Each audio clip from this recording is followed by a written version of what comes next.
Hey guys, it's official Susie G. I realized that I've done so many Q&As. For Q&A, but Quinceanera edition. So I realized that I do so many Q&As, but I never do a Quinceanera Q&A, which is really the ones that I should be doing a lot. So that's what I did. I gathered the most frequently asked questions, and I added some of my questions that I had when I was planning my quinces. So here, what was the most stressful part of your quinces? Okay, so throughout the whole planning thing, the most stressful part was actually two things. My court and like the dances and everything, that was so stressful. But sponsors, having sponsors, because sometimes your sponsors will say yes, but then at the end of the day, they somehow say no. So then you have to see if you have to like cost it all yourself, or if you can find some new sponsors to help you out. But my court in that was very, very stressful. Yeah. Advice for a quinceañera. Don't stress. Try to have like calm yourself. Try to just have fun and planning everything, because when you look back, you just want to, so like after like almost a year, you might want to like look back and be like, wow, I had so much fun planning it, everything was so fun. But you don't want to go back and think like, oh my god, everything was so stressful planning it. I mean, I understand it will be stressful, but you know, you kind of just want to make the best out of it, so you have like a lovely memory of how your whole family got together and helped you plan all this stuff. So how did you choose your chambelanes? So I noticed that finding chambelanes is like so hard. I personally had a lot of close guy friends. So I had 4 close friends that they were all close among themselves from school, and then I had my main chambelan, who was one of my best friends. I know him from church and all that stuff. He didn't really know the other ones, but that's how I just got mostly all my close guy friends, and I just somehow ended up with just my main chambelán, which everything was great, and I have a really close bond with him, so that was great. I just kind of asked them, I was like, hey, do you mind being a chambelán for my 15, or hey, do you want to be a chambelán for my 15? You know, it's in September and such, and yeah. Did anything go wrong? Yes, there were a couple of things that did go wrong. I did mess up in my vals. I will put my link to my vals down below.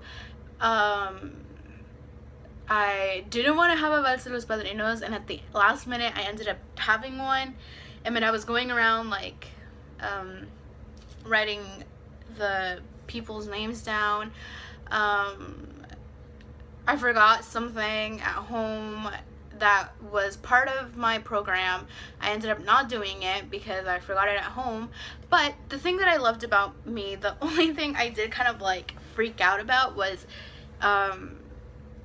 the Vals de los Padrinos, because I really didn't want to do that, but my dad just kind of like, and then if I was gonna do it, I wanted to do it before I did my brindis, but I somehow did it after, and that got me really mad, but I just kind of like ignored it. But with the other things, I didn't like make a big deal out of it, and I was like, oh well, I'm not gonna let it bother me. And I kind of sort of did let that thing, the vals thing, bother me a bit, but I was just like, just forget it, let's just do it, get it over with, and let's stop hurting. Did you have a surprise present? Yes, I did have a surprise present.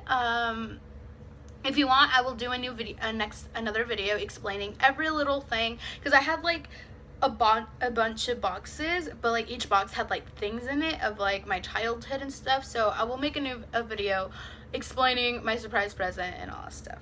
Did you get post-Quinceanera depression? I kind of did, but I feel like my parents got it even more. Like the Monday I came back, when I came back from school, my mom kind of just like looked at me like, wow, I can't believe you're growing up so fast, or I can't believe that it's all over now.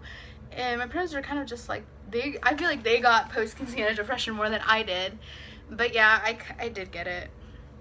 What's the store you got your dress from? I got my dress at Cinderella's Closet, which is in Georgia. So if you live in Georgia, I recommend you guys going there for any pageant dresses, wedding dresses, prom dresses, dama dresses, quinceañera dresses. Go get them there. I highly recommend it. I love it there. Should I start planning my quinces at the age 14? Yes, you totally should start planning your quinces at the age 14 because I feel like it's the proper age to start planning it. It makes a lot more sense to start planning at the age 14. How do I make my song mix? So I made a song mix even though I didn't have a Violet Sorpresa, but I was planning on to. Usually your song mixes are done by your choreographer, or you could also ask your DJ to do your song mix for you, but you can do it yourself. I did it myself using Windows Movie Maker and iMovie. I just kind of like put all the songs that I wanted to use together in iMovie, and then I sent the video to my computer, and then on Windows Movie Maker there's an option where you can just save the audio, and that's what I did, and I just put it on a CD or my phone, and then it was there. That's how I did it. What were your theme colors? Okay, so this is my theme kind of sort of thing. So my dress was kind of like lavenderish, like violet. So I googled the definition. It's like violet, 2 shades lighter. And my chambellan was wearing his suit, and his bow was just the color of my dress. And then my court of honor weren't wearing any color specific, but they had like corsages, which were white rose, and the ribbon that wrapped around was the color of my dress. But my venue was black and white, all black and white. My invitations were black and white. Everything was black and white. At church, I had like on the aisles, I had butterflies inside this little ribbon that went around, and those were all pastel colors. My bouquet was pastel colors. So yeah, those were my theme colors. It was kind of weird, but it looked really good. Do you have to have a mass? Okay, so having a church ceremony is all up to you, and it's all up to your religions and all that stuff. But for me, I personally had one because I feel like you should go give thanks to God or whoever you worship for giving you 15 years of life, and you just have to be thankful for everything. And I felt like it was necessary for me to have one, so I had one. You don't have to if you don't want to, but it's all up to you if you want one. It's not something mandatory to have, but yeah, if you want to, you can have one. So thank you guys so much for watching this video. I just want to say that if you have any questions, you can just always leave them down below, and I will always try my best to answer them. Or if you need help with like planning, or if you want me to give you some ideas, because I have lots of those, because I am kind of planning on starting my own party planning business, so I am very good at that. You can also always message me on Facebook at official Susie G, or you can always DM me at official Susie G, or just leave me in the comments down below in a way where I can contact you or you can contact me. And yeah, so thank you guys so much for watching this video. I love you guys so much, and I'll see you guys next time.